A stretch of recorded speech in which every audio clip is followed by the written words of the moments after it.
it's time to take a look at what's making the front pages of our national daily newspapers and also newspapers from around the world. We'll begin with sister publication this morning, This Day newspaper, busy front page this morning.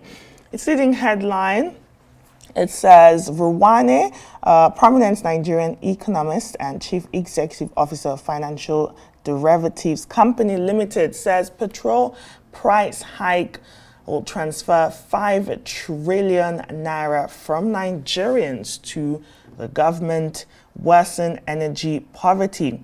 Some writers to that story says the situation may trigger social unrest. Also says improving GDP numbers, masking the economic realities.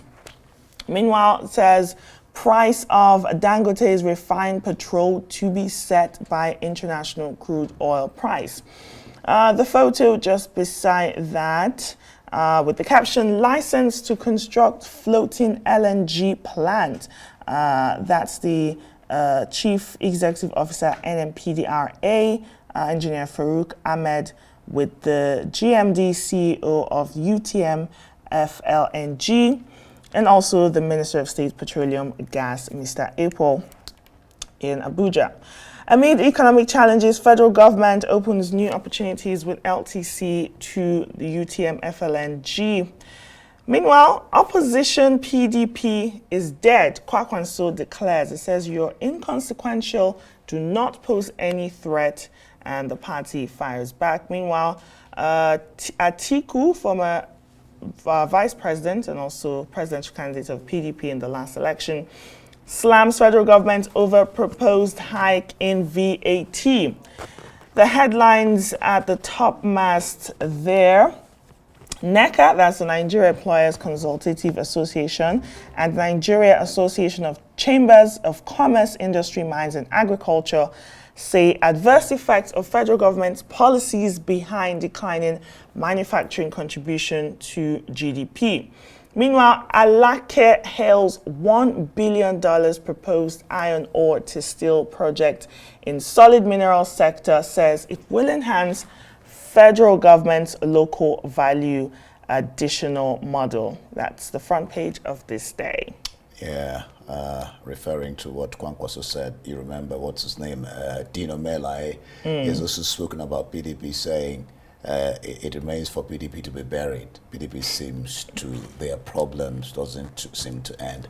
And on Rewane's talk, I mean, the question to ask then is, if you take all the money from the people, how are they going to survive? Are you thinking about what is happening to the people? I mean, it's not just the manufacturers. Okay, let's even go to Punch. I mean, almost all sectors of the economy are crying that the president, talking about what Atiku said there about VAT. You know, and then the hike, not manufacturers, PDP, they're crying, the MBA, they're crying, they're saying, remove this hike. And when I was saying that this could lead to social unrest, people are really getting at their breaking point. That is not just, it's a no-brainer. People are getting to their breaking point. It's government. I mean, I was discussing just on Saturday with 2 economists, and I was asking them, are the government thinking at all about the socio-economic impact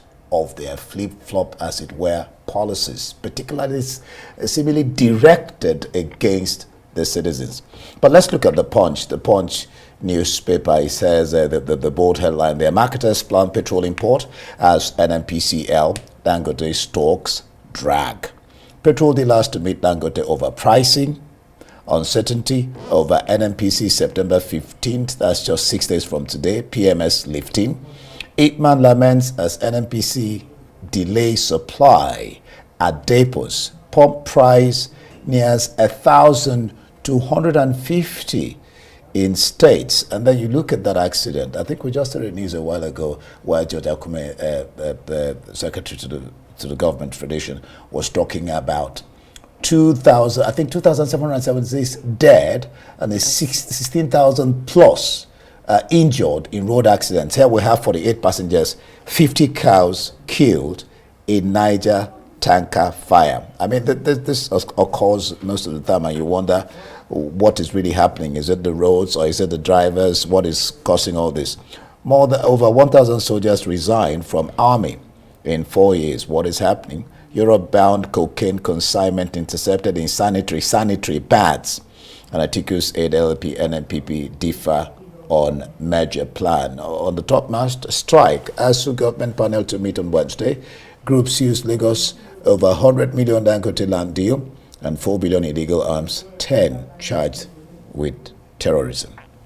I think that big story on the marketers' planned petrol imports is NNPCL and Dangote talks drag. I think we spoke about this on Friday, maybe last week. We'll be speaking about this. Because it's a bit confusing. Yes. You have NNPCL, which has been our chief petrol importer, saying that it will only offtake petrol from Dangote refinery if the market prices are higher than the local pump prices. So what NNPCL is saying is we'll buy, but we'll only buy if it's more expensive elsewhere. Now, this move has left many people just a bit confused, especially when Aliko Dangote himself recently claimed that NNPC will be the sole off-taker of his refinery products. And the government. And NNPC is denying that. Exactly. Reply because, to Murik. Yes, because there's a willing buyer, willing seller approach in the PIA.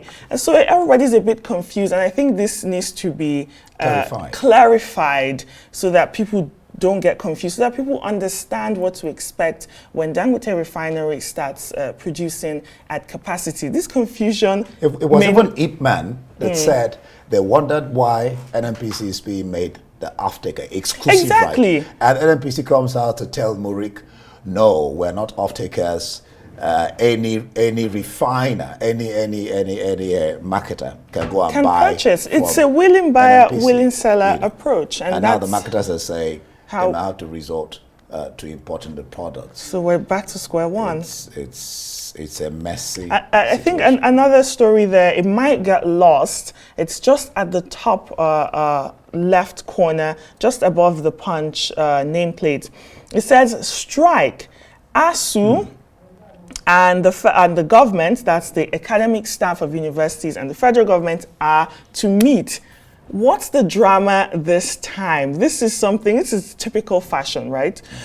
Of the academic staff union of universities and the government meeting. I think they're supposed to meet on September the 11th. On Wednesday, 2 days from today, to negotiate some of the issues that they have on the table. Partly because of the payments that have not been made. Exactly. And so I know the minister said that some of these grievances date back to 1981. So you wonder whether government is in continuum. Are they really tackling these issues? Yeah, and it's always the usual issues: welfare, university funding, the notorious integrated payroll and personnel information system, IPPIS. And so we'll keep an eye on that, and we'll bring you more updates as events develop and they have that meeting come September 11. Let's take a look at another paper this morning. Guardian Nigeria. We are in September, children are going back to school, and that's what they're focusing on. Guardian Nigeria says, back to school, parents groan as fares spike by over 70% amid dropout concerns. The infographics there, you have that person with a huge bag written inflation on it. It says, you have to endure this term. Inflation is forcing us to cut back on expenses, telling its kid. The kid says, does cutting back include spending less time in school? That's not even going to school at not all. Going to school at all. People dropping out. Exactly. More headlines here. Atiku Huriwa flake Tinubu's plan to raise VAT, one of devastating consequences. Tanker explosion claims 48 lives and 50 cattle in Niger State. NAFDAC warns against miracle products of faith-based organizations. NLC vows to tackle graft and fiscal indiscipline by politicians. I mean, this big story from the Guardian Nigeria Indy back to school. You have parents worried about if they are able to pay fees for their children, and not only the fees, also transportation hike, providing food for their children, providing the needs, their back to school needs, school uniforms, books, and the likes. And then you have this talk about dropping out concerns. We already have millions of out of school children in Nigeria, and we don't need more of that. I mean, this affects me. Of course, exactly. So I'm sure you can speak better on this. It's even a double whammy. Paying the school fees, yes, very, very high, and then the house rent. Yes, these issues are really almost strangulating parents. You know, it's a terrible one must say, and you wonder at times how are parents managing. Still on the same Guardian, reverse petrol price, Tinubu, Serap APC chief. Is interesting that one of their own is asking them to reverse. Serap says an APC chief in Osun State, Olatobosu Oyintiloye, have called on the president to direct Nigerian National NNPCL to reverse the apparently illegal, call it illegal and unconstitutional increase in the pump price of petroleum motor spray. They also urge the president to address the hardship in the land.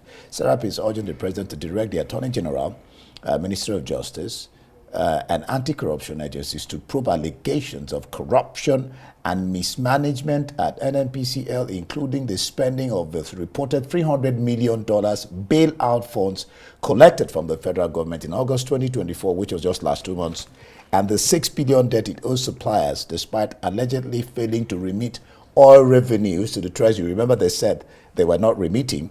They had $300 million bailout funds. In the letter, Serap says the organization said the increase in petrol price constituted a fundamental breach of constitutional guarantees and the country's international human rights obligations. This is quite interesting. So many people are crying about the hiking price, and Serap is calling it even unconstitutional.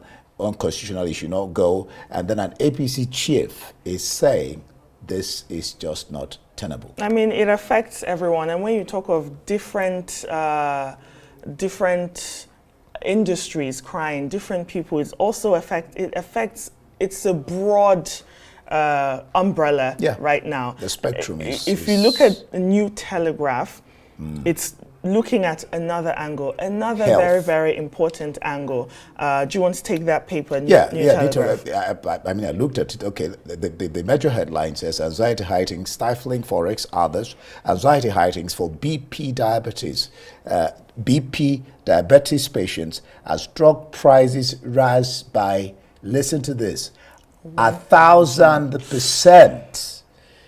You don't know where to start. It says erectile dysfunction patients, pharmacists, chemists, others lament AG's not working in drugs price reduction because the executive order signed by the president is yet to be implemented. Then you have Atiku, VAT fuel price hike will worsen cost of living crisis. It says it's urging Nigerians in diaspora not to give up on the nation, while Kano Edo postpones schools resumption date indefinitely. NLC Serap demand immediate reversal of fuel price hike. Then you have other stories there. Economic hardship, APC malls reduction in staff work days. I have a friend. You also have the story of Kwankwaso, 2027 presidency. Kwankwaso inconsequential, Nigeria's politics. Then, nice story here. I mean, it cannot be all bad. Oluwafemiayo breaks para powerlifting record, wins gold at a time that Nigeria just trashed Benin last weekend 3-0. You know, we talked about it here and we said, don't disgrace us, and then yes, gone and done us he actually said that. Yeah, and Ro was saying that, what's his name, Atalanta guy, Lukman was unplayable. Now, this question of, I mean, how do you, I have a friend who actually died from diabetes. You know the cost of is it insulin? It's horrible, and you're having that it's increased by 1,000%, and they say health is wealth. Exactly, and you know it's important that while we're talking about these stories, it's just good to give it sort of a human angle. We just spoke about Guardian Nigeria, where parents are worried about how to send their kids to school. And then on the other hand, they also have to, they have that impossible choice. Send your kids to school, put food on the table. Life-saving drugs is just a triple whammy at this point. And then also you have that federal government executive order that is designed to sort of stabilize the economy and make essentials like drugs more affordable, more accessible. Just really maybe even doing the opposite. You have pharmacists, chemists that are caught in a bind, just unable to offer any relief to their customers as these prices just spiral out of control. And here's the thing, every sector.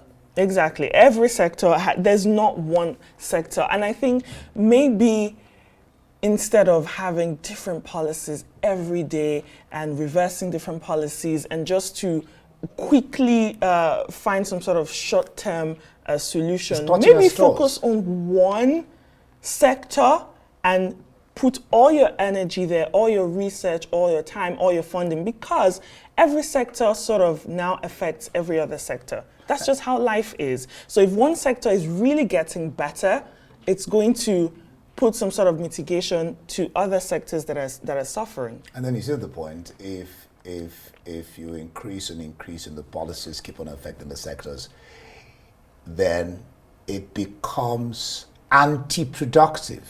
Because what you're trying to do, you're now killing the sectors who can give you what you want. So you wonder what to use.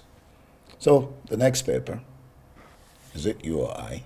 You can take the Vanguard. The Vanguard. I think we have the Vanguard. All right, let's look at the Vanguard. Before we go to regional.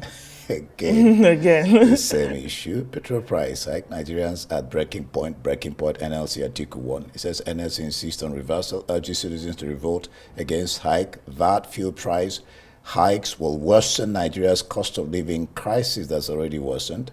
Article is saying that complete refineries by September or sue the contractors, Falana tells the federal government, as Serap calls for reversal of unlawful fuel price hike. Then just at the march there, amid economic challenges, FD opens new opportunities with LTC license to UTM FLNG. Yaradua Matrek engage in politics of integrity. Clark tells Atiku, and 100 Fiat dead. Tragic there in tanker explosion in Niger State. 50 cows burnt. This paper is reporting 100. Other papers are reporting 48. I think maybe the death toll has increased or something. Is rising. When they reported it. And then the issue of NDLEA intercepting consignments of cocaine, opioids in sanitary pads, and hair creams. That's just... They're getting creative in a very negative way. Unbelievable. But the NDLEA have been very active. There are always reports of them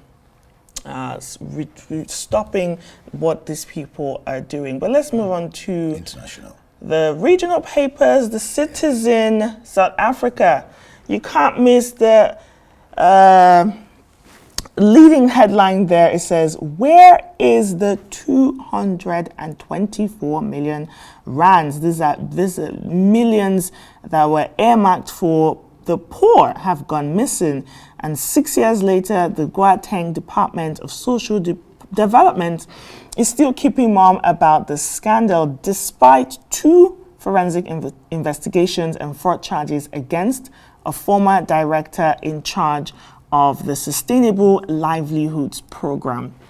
Let's take you to Ghana here, another regional paper. Galamsey, we discussed about it the other day, the question of illegal mining under siege. Government unleashes decisive action. National security meetings set stage for crackdown. Government is saying they will even stop small players from mining. I wonder whether that will solve the issue. But it said a crunch national security meeting will be held with all the 16 regional ministers on Wednesday. That's 2 days from today.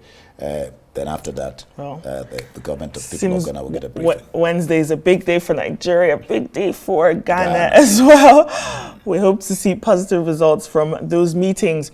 Guardian UK this morning, scores of MPs could refuse to back Starmer over court info payments. The PM urging backbenchers to support measures he accepts is unpopular, so that the UK government's basically preparing for that crucial vote this week. Up to 50 MPs could either abstain or outright vote against the plan, which aims to basically restrict payments solely to those on pension credit.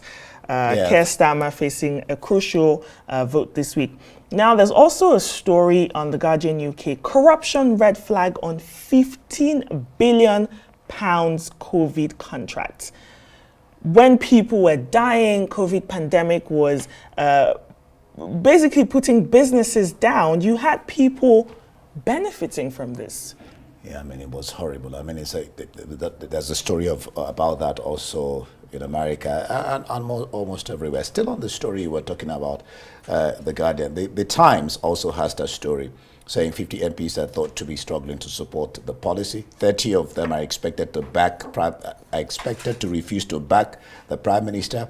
They're saying they will rebel. Peers, however, are urging MPs to vote against the policy, saying a big rebellion would embolden the House of Lords. For Keir Starmer himself, he's saying that the removal of this £300, that's what they're supposed to be, that's what they get paid, will save the Treasury 14 billion, and he's claiming that this will then, because he has a backlog of 22 billion pounds to pay. Listen to him talk. He says, Starmer insisted it was right to change. In fact, he was talking to BBC. He says he insisted it was necessary to do the difficult things now in order to see improvements later. I'm not going to apologize for this, but I do recognize how difficult it is. Starmer also insisted it was right to change an untargeted system that saw winter payments to go to millionaires. Now, that's where I get confused to millionaires, because you're talking about pension people who will get £300. So I don't know how that relates to millionaires. But he said it's a difficult situation. And there's rebellion about to happen in his camp. Exactly. And let's see how he parries it. They're not holding back. I think during the winter, the UK always sort of have these issues. And you have the former Labour Shadow Chancellor, John McDonnell, basically just coming out swinging and saying that, look, these cuts are going to lead to more debts. He's saying that the dramatic warning basically has hit a nerve, spotlighting the potential human cost of austerity measures. We'll see how that pans out this week. We'll see how many MPs abstain or outrightly vote against that. You know, this has to do with energy too. I mean, Rewane was talking about the fact, talking about energy poverty. Yes. And it's the same thing here, because people have to get money to pay for heat during the winter and all that. And if they don't have the money, it again boils down to health, which New Telegraph was talking about. Drugs increasing by 1,000%, and this could lead to deaths. You know, it has health implications. You know, we'll watch and see how that plays out. All right, that's all the papers we have this morning on our newspaper review here on Daybreak. And that's all the time we have for you as well. Up next, it's the morning show. It's a full day ahead here on the Arise News channel. And every moment matters. I'm Kichi Nana. And I am Ndi Amugu, thanking you for watching.